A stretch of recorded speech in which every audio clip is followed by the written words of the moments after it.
Bismillahirrahmanirrahim. Assalamualaikum warahmatullahi wabarakatuh. Waalaikumsalam warahmatullahi wabarakatuh. Alhamdulillah wa syukurillah la haula wala quwata illa billah. Apa kabar insan halal UM Surabaya? Alhamdulillah hari ini Halal Center UM Surabaya tayang perdana ya. Kami punya satu acara, satu podcast di mana di sini kami semua akan menghadirkan pembahasan-pembahasan tentang bagaimana pentingnya meningkatkan kesadaran kita akan perkara yang halal tentunya untuk meningkatkan keimanan kita pada Allah Subhanahu wa taala. Dan hari ini telah hadir bersama kita yaitu Ketua Halal Center UM Surabaya, Dr. Muhammad Anas, spesialis objin. Assalamualaikum, Dok. Waalaikumsalam warahmatullahi wabarakatuh. Nggih, matur nuwun sudah. Nggih, alhamdulillah Dok, terima kasih sudah berkenan hadir di acara kita yang perdana ini, Dok. Jadi mengawali podcast kita ini, kita pengen tahu sebenarnya apa sih Halal Center di UM Surabaya ini, Dok? Halal Center ini satu produk dengan nama baru. Sebetulnya sudah pernah diinisiasi ya oleh BP Muhammadiyah, tapi belum bisa beranjak dan bergerak lebih banyak waktu itu. Kemudian setelah dibentuknya Undang-Undang baru Cipta Kerja tahun 2023, itu PP Muhammadiyah khususnya dalam hal ini adalah Ketua Bidang Ekonomi Buya Anwar Abbas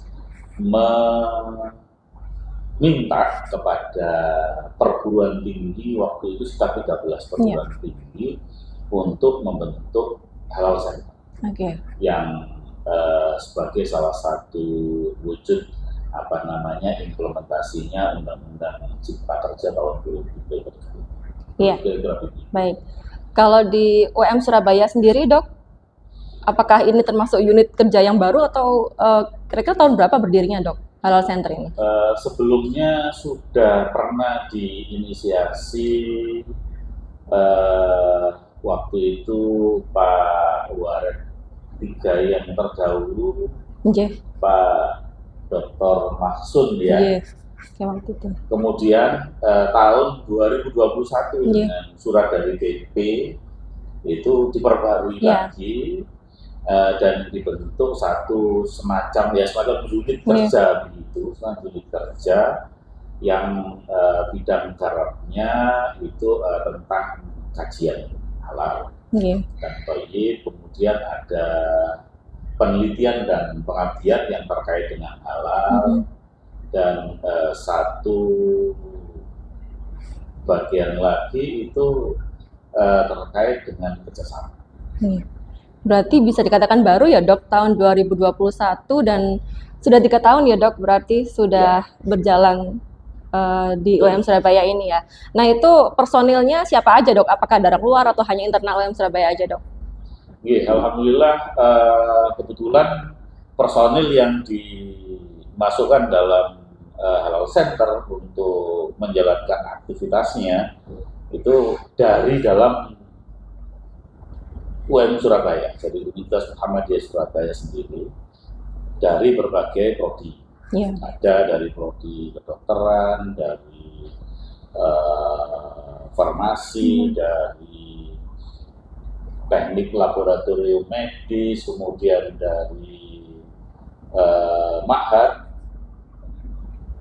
kemudian ada dari Fakultas Ekonomi, Pasca Sarjana, jadi multi prodi lah ya. Jadi lengkap begitu ya, Dok ya. Alhamdulillah. Jadi semuanya bisa terlibat untuk mengembangkan halal di sini ya, Dok ya.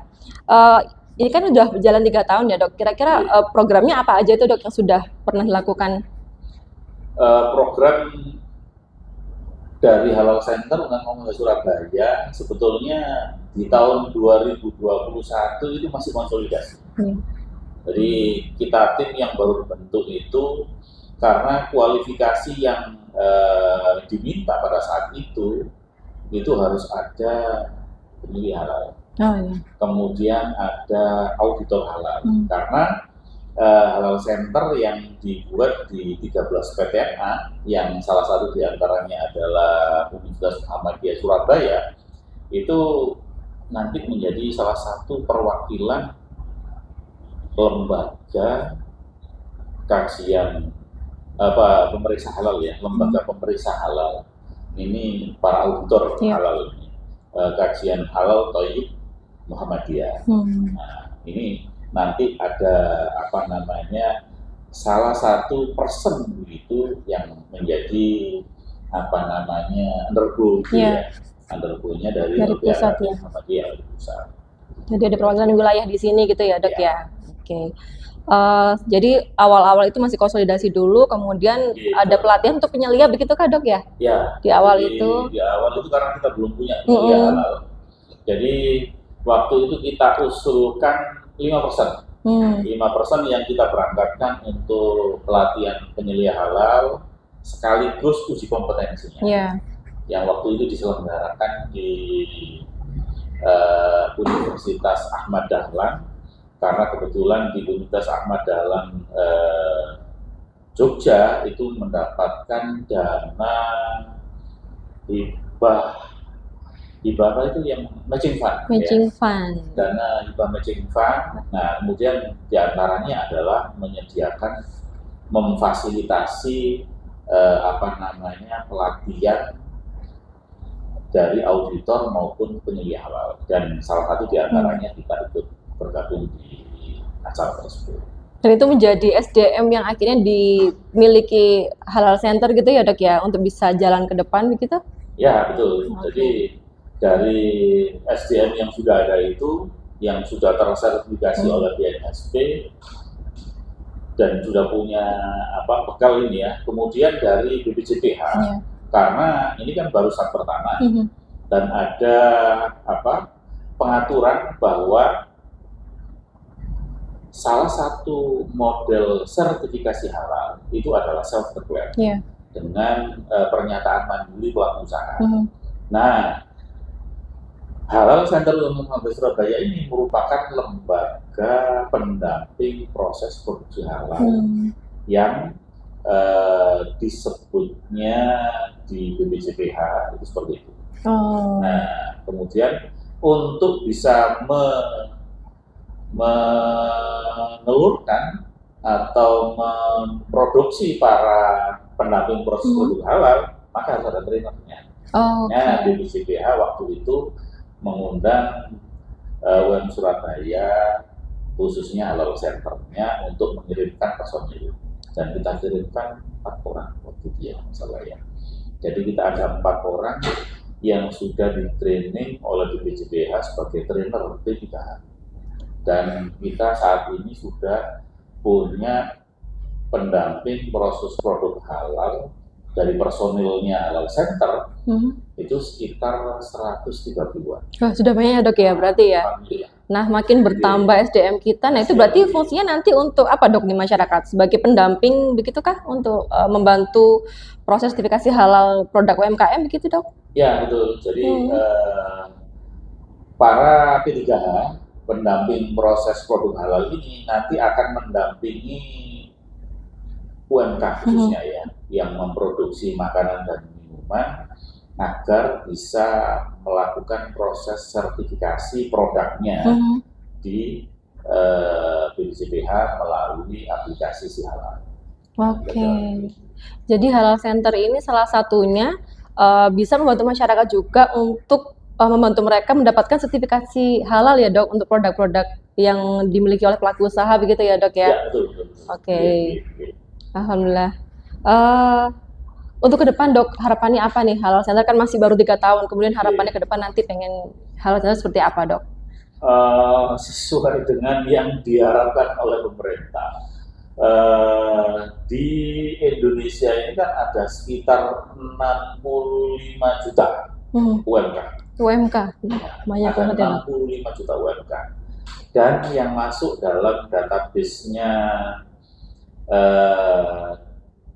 Kementerian Perindustrian, khususnya yang UMK yang sudah mendapatkan nomor induk usaha, itu saat ini kurang lebih ya sekitar 10 juta. Baru sedikit ya, Dok ya. Dan sampai dengan tahun 2024 ini yang tersertifikasi halal belum 10 juta, sehingga harusnya kita harus memproduksi P3H yang lebih lagi. Lebih banyak Dan lagi. harapannya setelah diproduksi juga kemudian aktif menjalankan aktivitasnya di lingkungannya masing-masing. Ya. Berarti aktif membantu meningkatkan kesadaran halal di masyarakat begitu ya, Dok ya. Apalagi Indonesia ini kan adalah mayoritas Muslim begitu ya, Dok. Betul sekali. Baik, Dokter. Kayaknya sudah cukup ya informasi tentang Halal Center UM Surabaya. Pengenalan di awal ini ternyata banyak sekali tugas yang dilakukan oleh Halal Center. Semoga ke depan bisa lebih memberikan banyak manfaat untuk masyarakat dan tentunya bisa meningkatkan kesadaran halal di masyarakat Indonesia. Terima kasih, sekian dulu. Terima kasih banyak Dokter Anas. Insya Allah ketemu lagi di sesi yang akan selanjutnya. Terima kasih. Sampai jumpa. Insan Halal. Wassalamualaikum warahmatullahi wabarakatuh. Waalaikumsalam warahmatullahi wabarakatuh.